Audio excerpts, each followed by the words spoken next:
Hey, Morgan, how's it going? What's happening? Good, good. Happy to have you on. I think a few people have already hopped on, started joining us as well. I think we can kind of go ahead and kick off, just do some quick introductions. Really excited to kick off the Social Outbound Playbook. I'm sure many of you recognize Morgan, but for my side, I'm Brian. I am the Outbound Strategy Consultant here at RevLogic. So I primarily work with outbound teams every day, going over playbooks, what's working, what's not, and ultimately helping them grow more pipeline. And then I'll let Morgan introduce himself. What's going on, everybody? I'm actually curious, where's everybody tuning in from today? I mean, we know I'm Arizona, but Brian, I don't even know. Are you in, wait, where are you at again? I'm in Tulsa, Tulsa? Oklahoma. Well, okay, Yeah. because I know you're going, I know, okay, yeah. Because you were like, I'm going here, I'm going there. You're like, I don't even know. Mr. Worldwide over here. I was like, I don't even know where you're even at. But no, in the chat, let us know you're tuning in from. Let us know you're at. I'm Morgan Ingram. I've been in the sales development, outbound pipeline generation world for the last decade. Where my experience is coming from when I speak to you all today is I was an SDR. I did that for a year. I was as an SDR manager for a year with 13 reps. And I also used to work at a company called JB Sales. I was there for 4 years and I had the pleasure and honor of training some of the top tech companies in the world in terms of pipeline, Google, Snowflake, Zoom, you name it. Now I'm off on my own. I have a company called Amp Social, and our main focus is how can you be more human in the AI world, focusing on conversational skills. So social selling, cold calling, etc., working directly with SDR and AE teams. I'm excited to share what I've at least learned in those experiences and hope that I can help you all as well. Awesome. It's a great way to kick off. And then to start us off, Morgan, do you want to drive or I can go ahead and kind of flip through the slides? I'll let you drive. Perfect. So building a brand. When you all think about this chat, question for everybody in the chat. When you think about having your reps build a brand, what is their first initial reaction and feeling that you have? Just put in the chat. I just want to see where people are at right now. Like when you think about, I have to build a brand, I'm telling my reps to build a brand, like what exactly does that mean for you in the chat? Talk to me before we go into what I believe to be true. Actually, Brian, what does it mean to you? Yeah, I can start with me. For really, I think the main thing for me is kind of credibility, trust. How do people recognize you or understand kind of who you are, what you're about? That's really how I think about it. Okay. So the thing is, when I think about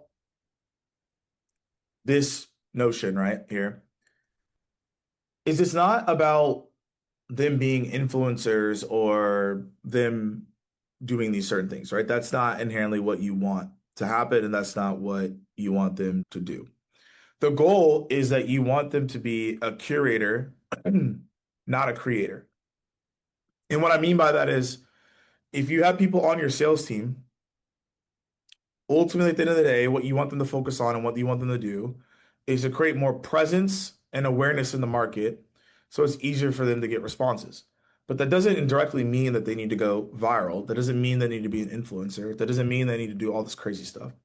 It just means that they actually just need to share the insights and the expertise that they're going through.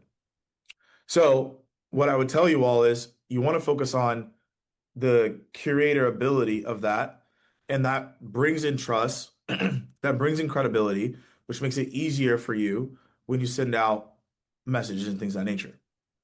So then it goes into like, how do you do that though? Right? That becomes the question. So the way I look at this is tactically, not, I don't think every rep even needs to do it, but let's say you had a few reps. You want them to like really focus on how do we go get information that is curated to get in front of the right people. So what's an example of that?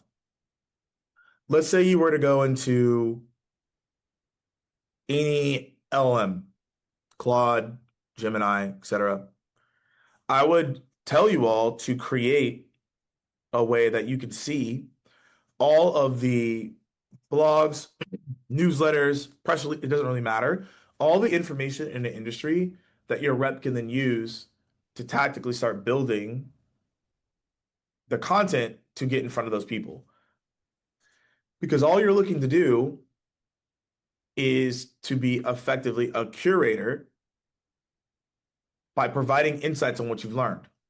So if you were to go look at a newsletter or go look at a blog post, it doesn't really matter what it is.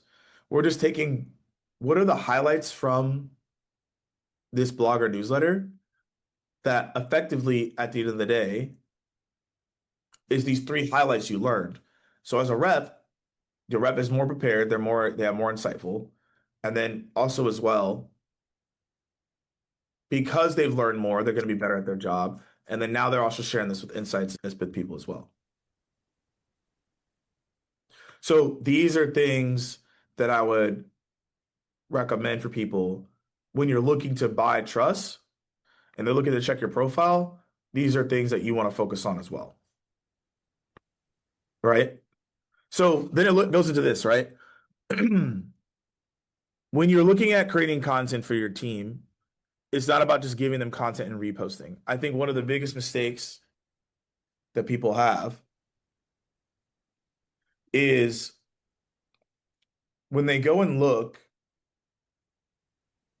effectively and do content, what ends up happening, right, overall, is they'll just give reps things to repost. I think one of the biggest mistakes is, oh, we have this product update, just go repost it. Well, then now everyone's saying the same thing. It's basically the same thing as spamming out cold messaging.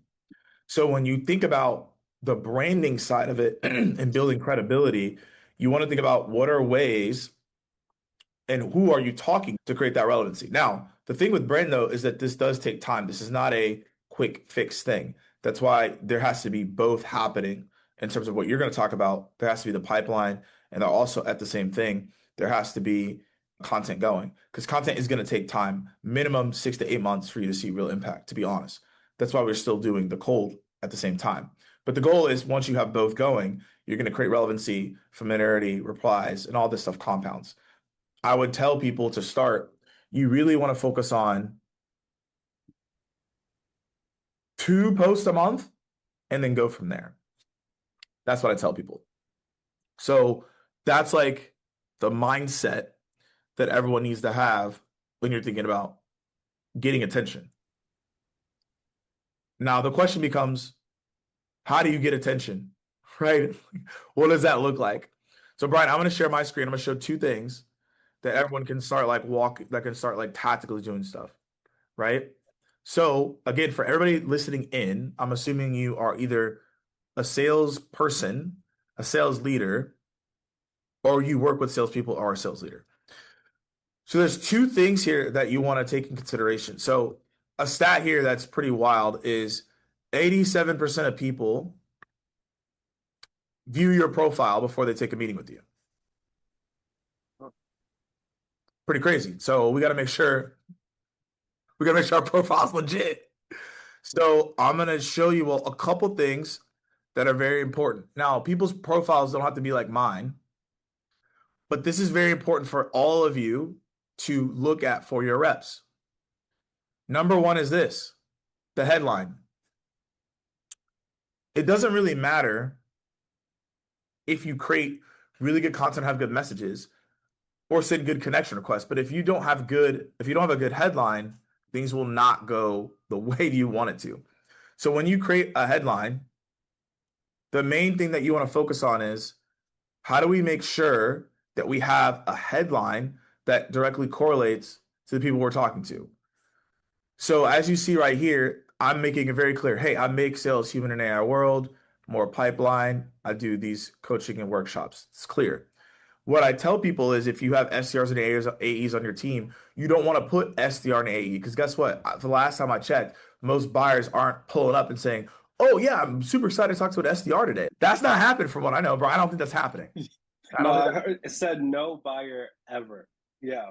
I don't think so. Chat can also let me too. I'm pretty confident no one's waking up being like, man, I really want to talk to some SDRs today. I really want to talk to some AEs today.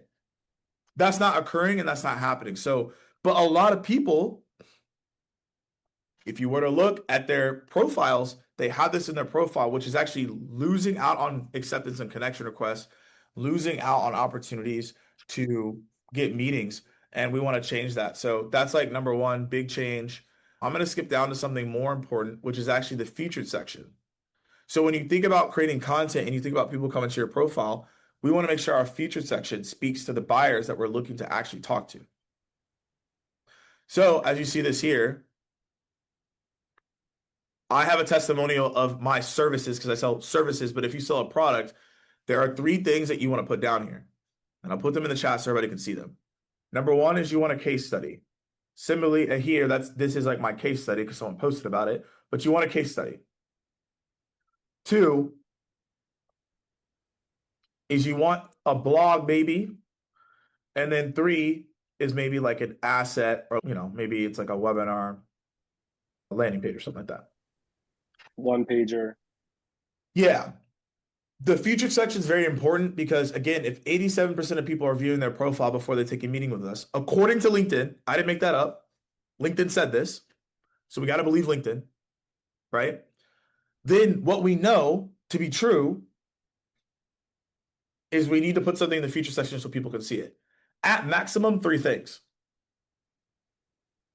At maximum, three things. I would not go over three. You're just going to overwhelm people. So for everybody here, if you have a team today, if you're a sales leader, you're a rep yourself, I'd add things to your featured section, change your headline, you're going to be in a way better spot. Profile picture, just look presentable, background cover, make sure it explains what you do. But the whole goal is you want this headline to stand out and be like, this is what we're about. So within that, now that we have the profile in order, we understand that we need to create a brand that creates familiarity and that brings people in. We understand that we need to be a curator rather than a creator. It then comes down to how does one or how do you tell your team to create content? Now, I'll ask chat.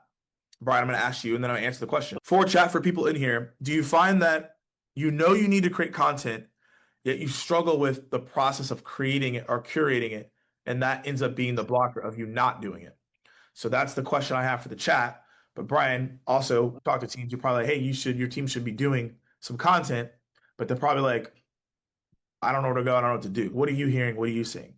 Yeah, you'd actually be surprised how many teams we talk to that don't have any content, which I mean is a very big kind of area that we solve at revlogic. But overall, I think the biggest hurdle is just not understanding what reps are using, not understanding what they're leveraging today, especially with AI and things like that. I think it's really hard for reps to tell the same story when there isn't kind of a core message there. So when it comes to creating assets, it's the hardest part is probably getting everyone aligned on what the assets should be in the first place, whether that's a standalone demo, like demo recording, or if that should be like a one pager on services. It also depends on your audience. I think there's a few things that play a role in it, but I definitely think a few teams struggle more with perfectionitis than actually the ability to create good content and just get something out there rather than nothing. So this is going to lead into what we work with teams on, and anyone can take this as well. When you think about creating content, the best content comes from a stream of consciousness. Because your stream of consciousness is what people truly want to relate to or correlate to. The best conversations you have come from the stream of conscious that you have when you're not really overthinking it. And we now live in a world with so much AI that if something's too perfect, people don't believe it. So what does that look like? What should teams do? What should leaders be telling teams should do? I'm going to just show this document. There's obviously a lot here, but it's called Morgan's Ramblings. So what I tell people to do is you should think about how you want to articulate your message as if you were having a conversation with someone at the coffee shop. When you create content, people think I'm on a pedestal or you're giving a speech. But really, the content, if you actually think the content that does the best is if you're just sitting in a coffee shop with somebody or you're chopping up with someone in your living room. So we have to have a mindset and perspective shift on how we you want to build the brand, but people want to connect with you. And the only way to do that is through looking at it through this lens. So when you're curating content, we want to know who are we talking to. So this is the process that I take people through to start thinking about how to create the content. It's not about being on stage. It's not about if you're on a pulpit. It's not about doing a massive speech or no, it's about I'm just in a coffee shop and your teams need to think the same. Because even if I look at the best cold calls, they're just very natural and good at the conversation. They're not presenting something to you. It doesn't feel like a sales call. It feels like a normal conversation. So how do you do that? So anytime you as a leader or you as an individual rep are looking to create content, or in my case, you're curating content, there's five main elements you look at. First of all, who are we talking to? If you don't know that, you shouldn't write the post in the first place. So we need to know who are we talking to. So I put this here. Then your pillar. So basically, this is like a content pillar. This basically is, what type of content is this going to be? So I have like digital selling and stuff of that nature. Some people may have like e-commerce. You may have manufacturing. You get the point. Then we have to talk about what is the problem we're talking about in this post? What's the issue? What are we addressing? What's our POV? And then what's the dream outcome someone should have after reading this? And then you ramble. So how I ramble is I voice note it out and then say what I got to say. Some people may write it out. That's up to you. But the goal is that this is how you want to think about curating the content. You give reps, here's some newsletters, here's some articles, here's some things that happen in the industry. Step number one, they become more knowledgeable in the industry. So they're going to be better at their job, which everyone should be doing because they're going to connect the dots. And most people can't do that. Two is now that I've read the information, I'm going to share online what I learned from this, my perspective. You're going to tag people that wrote the article or were in it. Then the third thing is you're going to follow this process. Who's the person we're talking to? What pillar does this fall under? What's the problem that I'm talking about here?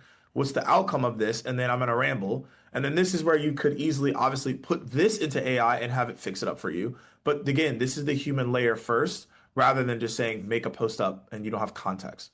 So this is the way you want to, again, everybody listening in, if you're struggling with your team to get to actually create content, this is how you get people started. Most people are overwhelmed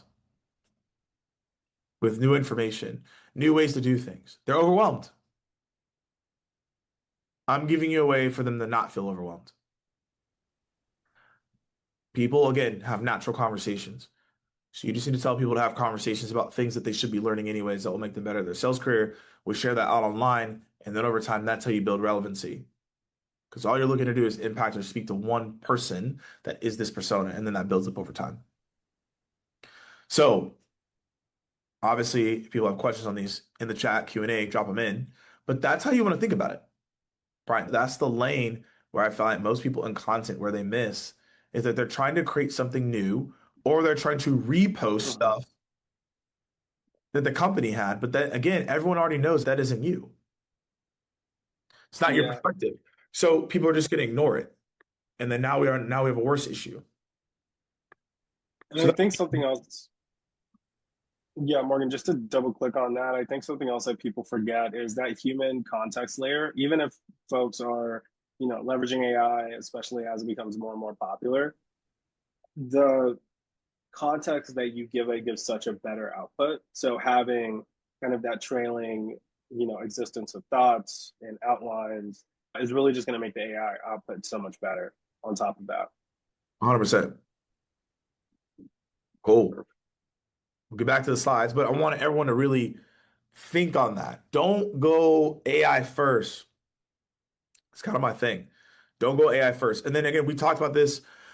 This is what your profile should look like. Everybody should go through. These are just basic things to follow through. I would tell you the most important thing in the work that I've done so far in working with SDR teams through our programs is getting the headline right. I guarantee if you change your headline, you'll see more people accepting your connection request, which is the goal. And also as well, if you change the featured section, you'll see more meanings coming through because we saw that too. But those are the last things I want to add on that slide. Then this is what I was talking about. Picking a lane. Know who the audience you're looking to serve. And I would even get super granular if you can. We continuously always getting more granular. I'm like, all right, cool. We're going after VPs of sales development who just hired their first 10 reps and they're looking to upskill them within the next 90 days. That's the level now of granularity that we have to be at with content because people, again, there's so much more of it. So you want to stand out on what your positioning is. So thinking about what that is, the easiest thing to do that on is looking at the customers you have and seeing who you help the best, and then doing that. But that's when you think about audience. That's exactly what I was just talking about with the ramblings. The audience problem, this is what this is, just in a more clear view. But using a document that I just shared with you is an example of how you can take that to the next level. Content pillars. So, again, like I mentioned earlier, when you think about the content pillars, you need to think about what you are looking to show. These are the four main things that typically are successful. What is your expertise? What have you learned? What mistakes have you made? Whatever. Buyer's world. Okay, what's going on in the buyer's overall world? And then how are you standing out to those individuals, which is absolutely key. What's the process and frameworks that you're focusing on? And then what is the proof of work? When you think about your posts, you can look at these four as a way that you can, a way for you to stand out and how to get in front of those people. So again, content pillars just come down to who are you speaking to and why are you speaking to them? But these are just different ways on how you can go about it, stand out, etc. So again, that's just a way to also think about this too. I think the big thing is you don't have to make 100 comments a day, but tactically what I'm telling you all as you are a rep or a leader is you want to think about doing 10 comments a day. And that goes into three different tiers. The first tier is people that are seen as the thought leaders or the big people in the space. Okay, we want to engage with them. That's where the buyers are at. Then the second thing that we want to look at is who are our customers? So we want to engage with customers. And then who are our potential clients? Those are the three different things that you want to focus on and engage and people. Those are the people you want to engage with. Anyone outside of that doesn't really matter. I wouldn't go and comment on people that already are big because if they're already big, but they have a lot of engagement, but those aren't your buyers, then that's not the point. We want to focus on people that are. You're pitching to the wrong community. You're pitching on a community. Don't do that. So that's a big part. Actually, go back because I want to talk about this real quick. People are, I think, sleep on finding niche communities. Now, I don't go in there and say this is our service, but this is a really good thing to comment, engage, get in front of people. I think these are absolutely important. If you can, showing up where your buyers are. We talk about being in the community. One thing I talk about often is URL to IRL. If you have local events or events that are close to you, 100% show up to them, have conversations, have dialogue. That's not going to hurt you. It's only going to help you. So tap in and engage with those voices if you can. But I would say really focus on LinkedIn groups if you can, because there's still engagement that happens there, not as much as used to, but there's still stuff there. Commenting on LinkedIn stuff, being where your buyers are, but also don't dismiss the in-person stuff. Yeah, I think with LinkedIn communities, because I have seen that, right? With the group specifically, I feel like people are trying more to become or build that individual brand rather than in those individual groups build a community there. But I definitely have seen kind of that community aspect move over to some non-traditional forums, right? So the elite GTMs of the world, some folks on Reddit and different threads and things like that. But yeah, I still think that's really effective because ultimately I think we're going after the same goal as far as getting in front of the right folks. But I think now folks are trying to put that target towards them rather than just this group in particular. Exactly. This is the comment framework. This is just like really straightforward. Y'all just don't basically, if you have your reps engaging and if you yourself are engaging, just don't sound like an AI robot. So just do the opposite of what you hate. That's what I tell people. People are like, oh, I think this content's cringe. Okay, so do the opposite of that. Don't do something that you think is cringe. Like, just do the opposite.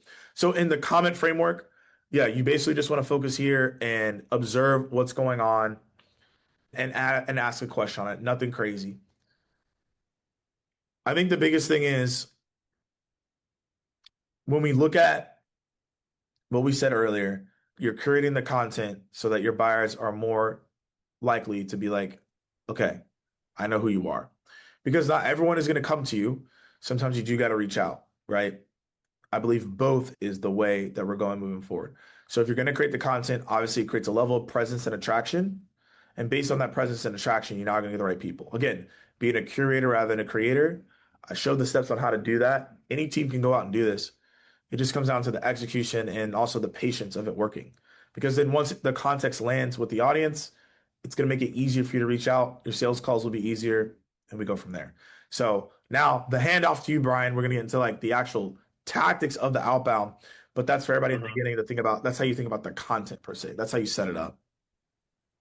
Perfect. And yeah, I think that's a great segue into turning that into pipeline, right? So I think as far as building the brand, it's definitely something that's new for a lot of folks. I think, as long as I've been in sales, there's always been, kind of this interest in, we know folks are on LinkedIn. We've seen some of the big voices on there, but we have no idea how to make that relevant for our own reps, especially in something that's, more of a repeatable motion. And so to kick this section off, I'm really curious, just from the audience, when you think of social selling, right? So the actual sales motion involving, say, LinkedIn, what does that look like at your org today? Are you, traditional outbound only? Are folks only doing email and phone? Do you have a few self-directed kind of social sellers? They might make a few posts here and there. They're involved in some groups. Or is there a fully defined kind of motion internally? I guess I'm seeing twos. I know for a lot of the orgs I was at, I definitely say over the years, we went from, a one to a two, right? So traditionally it was still email and phone. Some of my most recent role, a big kind of lever for us was LinkedIn and kind of opening that up and trying to see, kind of how to build a successful motion there. But I think for most folks, they're going to be in that 2 to 1 range. Maybe some folks moving towards three are trying to figure out how to make that a dedicated motion. Curious, Morgan, from your experience with teams, have you seen teams kind of moving towards this social angle, this social motion, or is it still more, folks stuck in the traditional kind of approach? Yeah, so I'm gonna most people are at like 1.5 or 2. But there's a reason for that though. Is that if we think about it, I'm not throwing shots at anybody. So people might take this personal, but really think about this one. And also think about the people you work with. The reason social selling is not more fine-tuned in most organizations is because the VPs in the C-suite did not have to do this. Very true. So strategically, it's hard to give someone a strategy that you have not done. You're going to have just less confidence in it because you haven't done it. And you're not going to have certainty because you also that also is the unknown. So you don't know that either. So to simply answer that question, I think a lot of people want to be three, but they may not know how to get there because most VPs and C-suites, they didn't sell on LinkedIn. They weren't doing that. They were doing cold calls and emails or door to door. That's why you see most people being like, we got to make more calls because it's like, that's how I was successful. So that's just my take on that. Yeah, no, I think you touched on something really big there with when folks don't have experience doing something personally. I think it's hard to, kind of drop old habits, what worked in the past, but times are changing and they're changing faster than ever. So it feels like every few months there's a new kind of motion that, completely gets blocked. And now teams need to get creative more often than not. So to kind of get us started, we're seeing this trend with generic outbound where, and I'm sure you've all seen it as well, you don't answer calls that you don't know.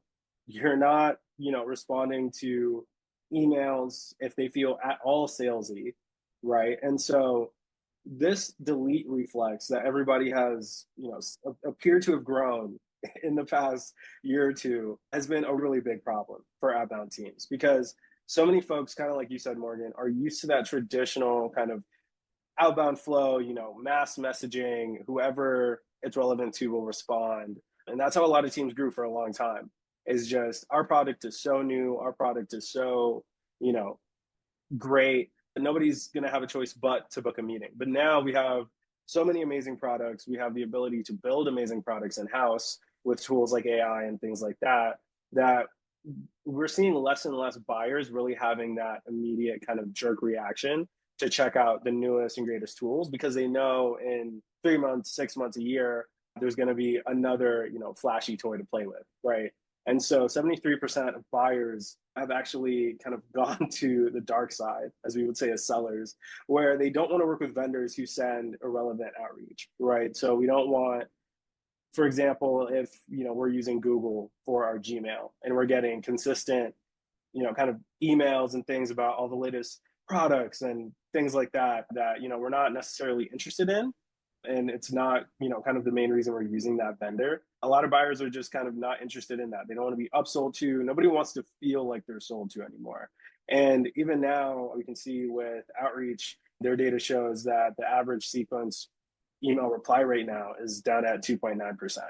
So the weird thing is the data is showing us that everything is not working right now. Everything that we're used to is slowly kind of dying off, but we're still seeing teams have success with outbound. So really what the data shows us is the problem isn't outbound itself. It's outbound with no context, no relevance, and no reason to engage. Folks just aren't impressed anymore by cool tech. It has to be relevant to them. And so when we look at the numbers a little deeper, we see the baseline reality for cold email performance, that 2.9% that we referenced earlier. Personal email reply rates are now at 5.6%.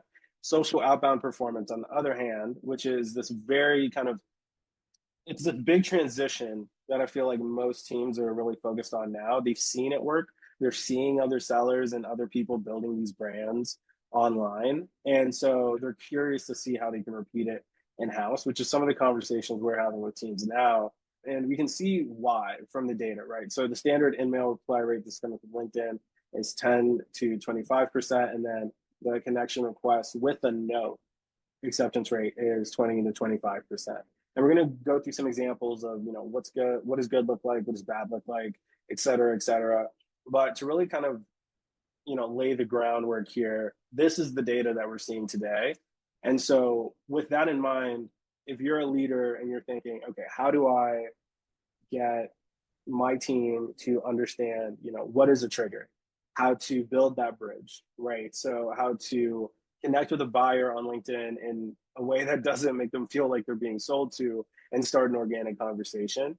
And so really the three kind of pillars for that here is one, identifying the trigger. So, kind of the triggers that most typically work well for teams are going to be things like job changes, new funding rounds, and any relevant kind of social engagement in those, for example, in those groups and communities, like we mentioned earlier.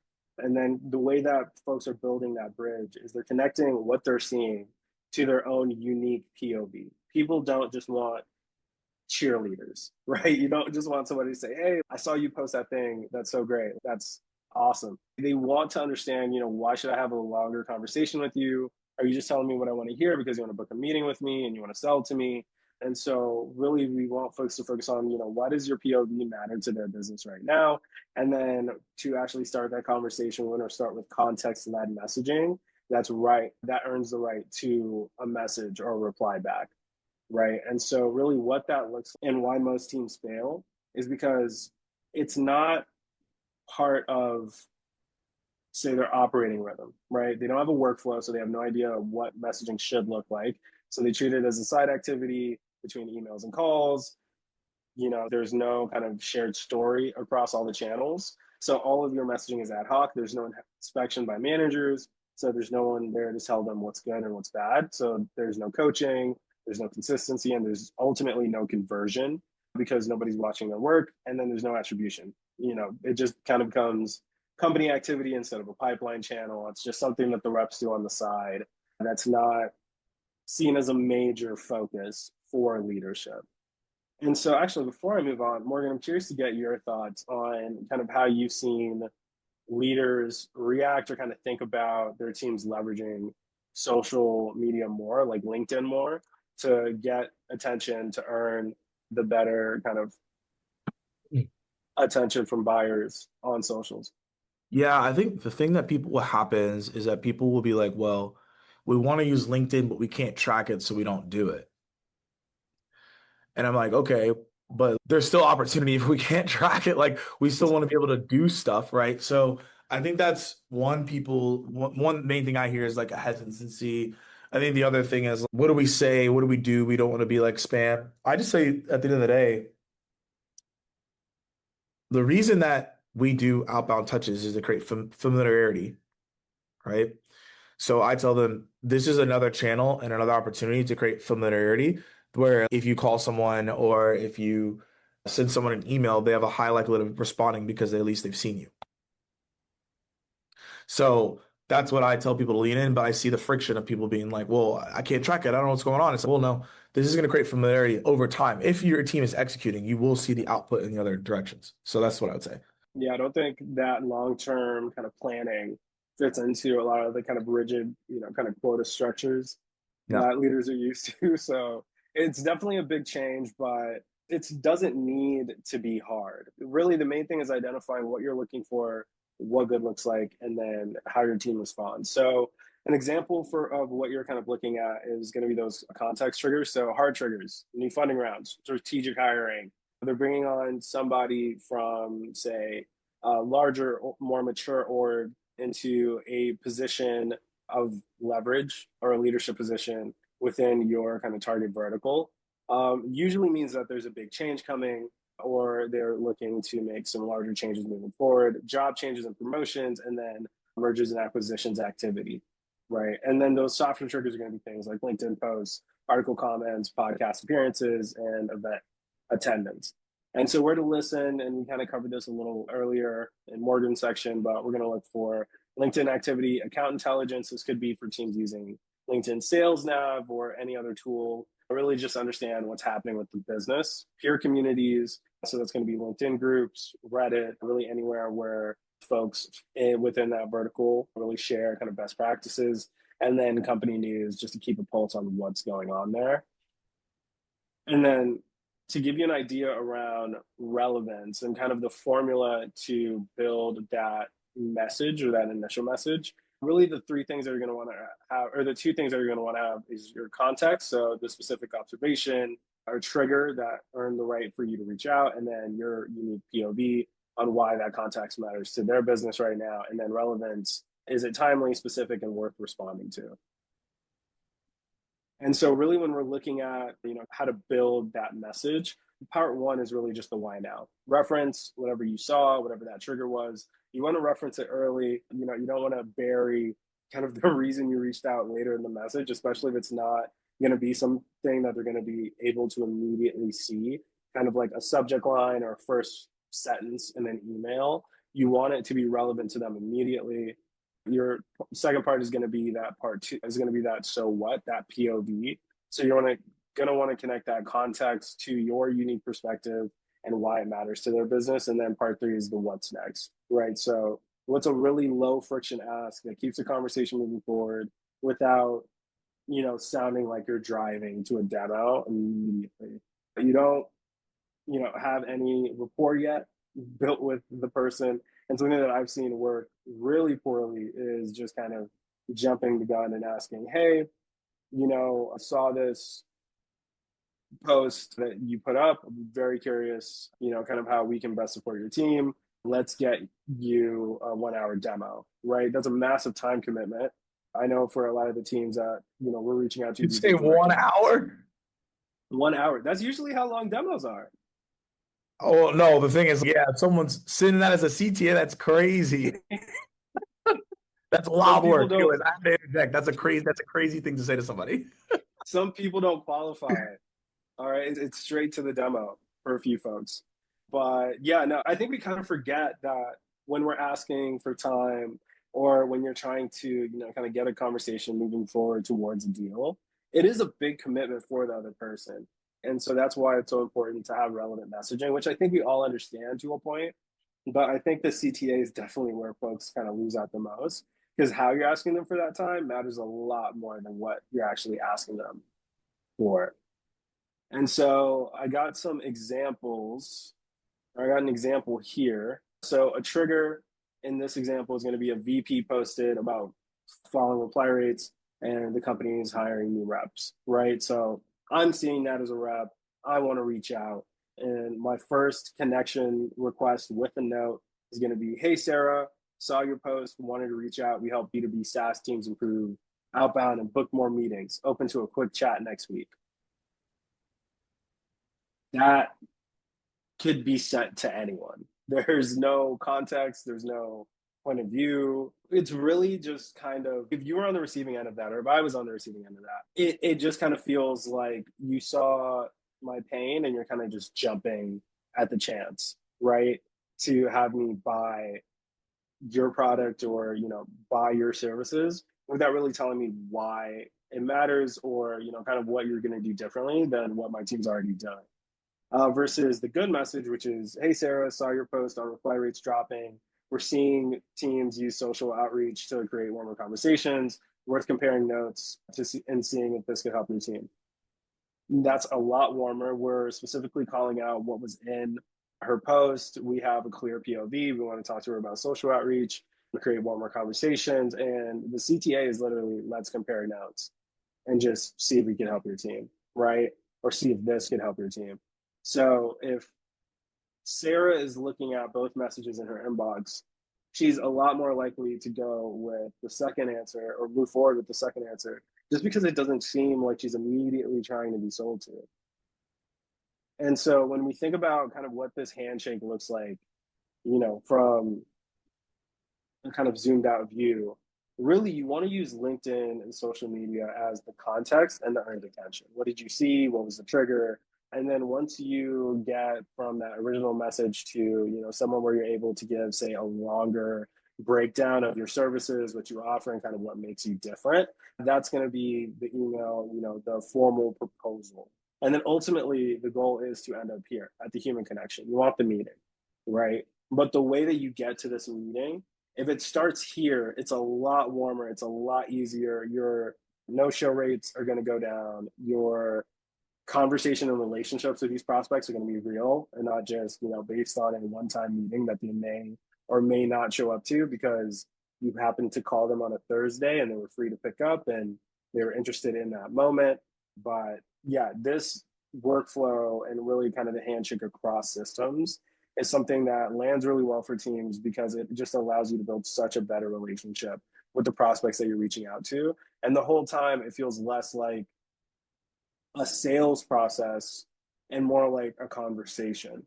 By the time you get to the meeting, everything that you talk about, all of their pain and everything else, should be pretty aligned at that point. And so when we're thinking about comments, right, and kind of engaging with folks outside of just that connection, we want to kind of give you a clear example of what to do and what to avoid. So on the what to avoid, Morgan, you kind of called this out, right? Anything that's just great post, loved your take. It's, it's not going to get the kind of engagement that you think it will. I think ultimately the difference is you're really being nice, but you're not really adding anything to the conversation. So we want to go with POV led comments that add value. We're going to give some examples of what that looks like in the next slides. And then another thing you want to avoid, anything that sounds generic, automated. It's almost like an internal reflex when you realize, you might see the formatting is weird, or I'm not sure if you've ever had somebody accidentally not kind of write their framing right. So I get hey first name instead of hey Brian because they messed up the little Yeah, box. they're going too fast. I mean, I've done that before when I started out, so I'm not gonna say I have not done that myself, but yeah, people do that often. Yeah, and I think we're used to it enough now, both on the kind of person getting the outreach and people who have done the outreach, where you understand the formatting of messages like that. So anything that looks overly generic feels like spam. Folks aren't going to reply to that. They want DMs that are relevant, that have something to say, and it's not just product dumping, feature dumping, or really just starting out of the gate with a pitch. And then we really want to earn attention. We don't want just random activity without any kind of clear goal or direction. We want, we want to be interacting with the same communities, the same folks. We want to really build that brand within that community of, a trusted voice. And so a good example of this, of a good comment, is going to be, prospect posts, cold email, reply rates are falling. Team needs a better way to break through. A good comment in this situation, because again, we know what a bad one looks like. It's going to be that great post, loved your take. A good comment here is that's a big one right now. A lot of teams respond by just increasing volume, but that usually makes the problem worse. The reps I see getting traction are building familiarity on socials before sending any emails. Curious if you're seeing this more with SDR teams or with full cycle reps. Now, let's think about why that works, right? We acknowledge the post, we add our own unique POV to what they're calling out or what they're saying, and we invite conversation and engagement to what we say, whether from the original poster or even from the other folks in the comment section of the post as well. Curious, Morgan, thoughts, I especially think, around kind of what you've seen work? yeah, I think the main thing with the post of an example comment is just how can you create a post within a post? That's like the best way you Yeah. can think about it. So this is an example of what a good comment can be. But I find that when you give people just templates, they only just use the template instead of thinking, why does it actually work? And so the psychology in the why this would work is when you do a comment, it's like, how can I start another conversation inside of the post itself? That to me is the thought process of a good comment. Yeah, exactly. And so when we think about how leaders can start creating or building this motion, or really just giving folks the right assets and the right, kind of structure to start building that outbound motion, we really want to, or what I've seen work is, having a really clean checklist of kind of the things that you need to build. So starting with that signal and really just, being able to ask reps, what did you notice? What did you notice at your accounts? What actions do you take after you noticed? Did they engage? And then conversation. Is there a meeting on the cal? What's already working? What are reps seeing? And how are reps reacting? And then building out to that kind of full social motion. I like to think of it in this 4 weeks to proof of concept, right? So one, we're building that setup and assets. Two, we're launching and executing. So actually having folks in the field, reaching out to folks, engaging with folks on socials, and really just starting to get, you're starting to get your feet wet around, what I should say, who I should engage with, what community should I be in. We're going to audit and refine. And so we're going to, have leaders go and look at, how is it going for reps? How are their, social posts and comments, DMs, how are they performing? And then ultimately, how can we scale and pivot the motion to a point where it can be successful for other reps as well? And so to start breaking down kind of how you can build this motion, right? Week one, really what you want to do is you want to start with picking the reps. So kind of like in that first slide where we're asking what does social selling look like today, who are the reps that are already engaging using social media? Usually on teams there's at least a few, you might call them dark socials, right? So they're using social media on top of the traditional outbound to go and start engaging with prospects. And so you're going to want to find the reps that you think are going to have the best success or the best adaptability to going and starting that social motion. You're going to want to define the accounts, so 20 to 30 target accounts per rep for the initial phase, right, to go and really track what's happening at these accounts. And then you're going to want to prepare the assets. So we need case studies, competitive battle cards, and any other positioning materials, which could be blogs, which could be one pagers. It's really any piece of content that you think your reps could either post or share in DMs with prospects, comment and provide the link for, really anything that would be helpful for them to get more meetings through social as the motion kind of kicks off.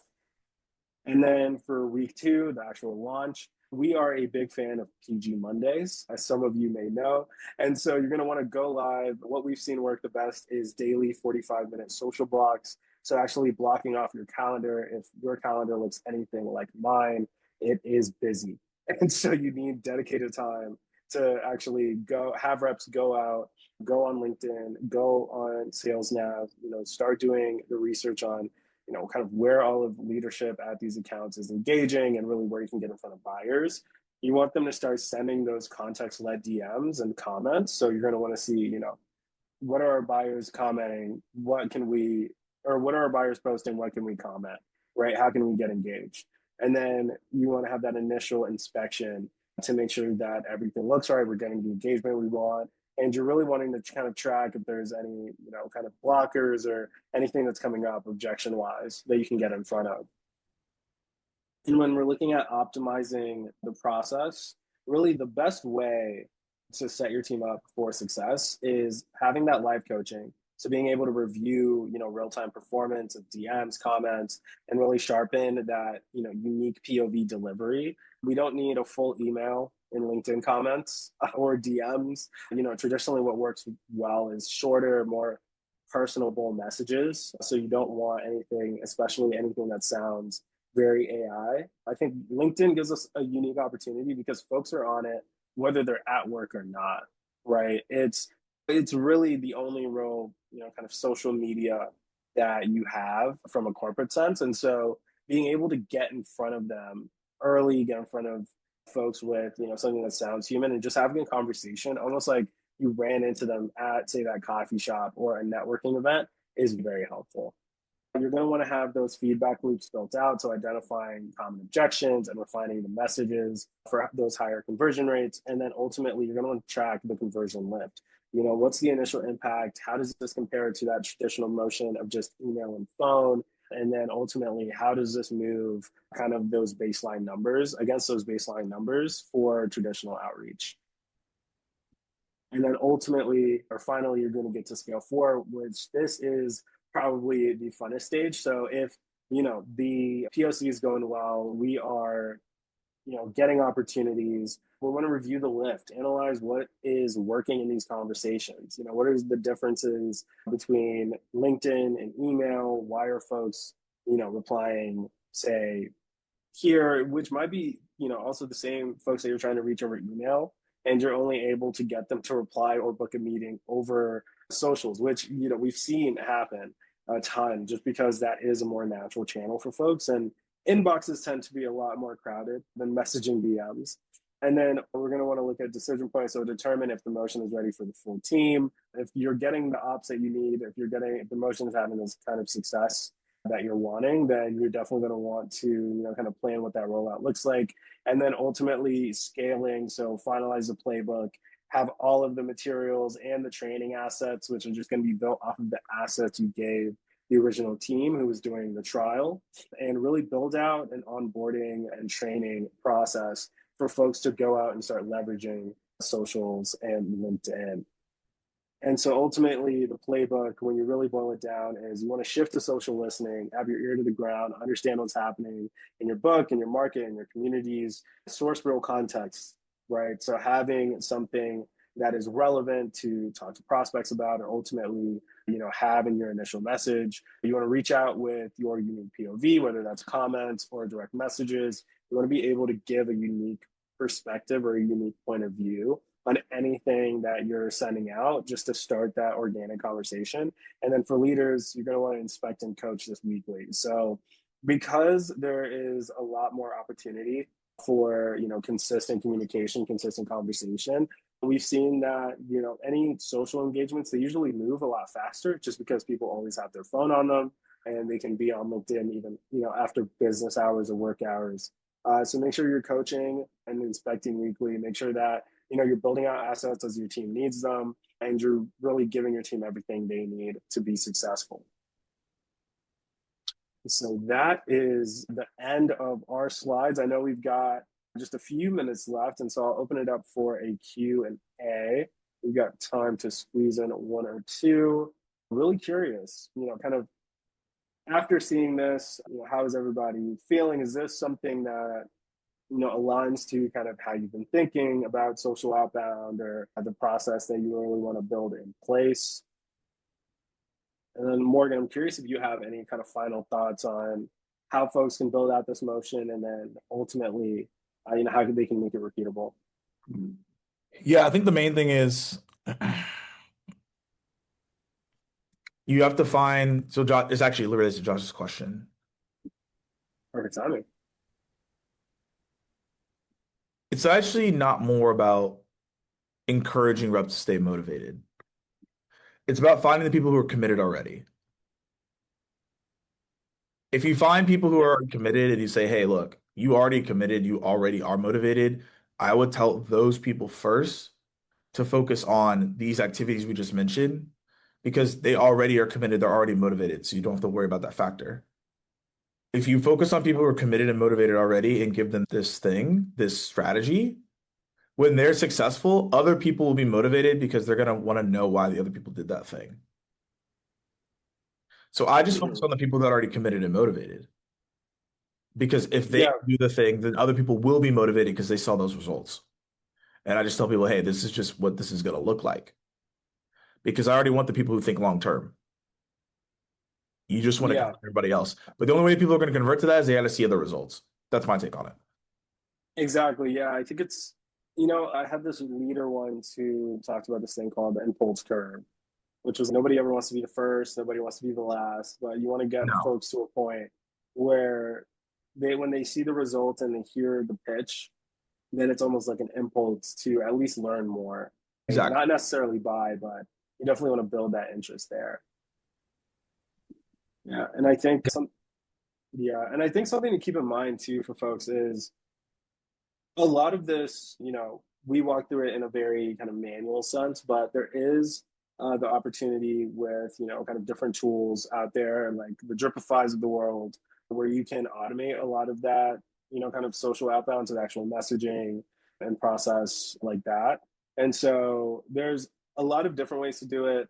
And ultimately, kind of position your team in the best way to kind of automate a lot of that process. But I think we'll cover that in our next one.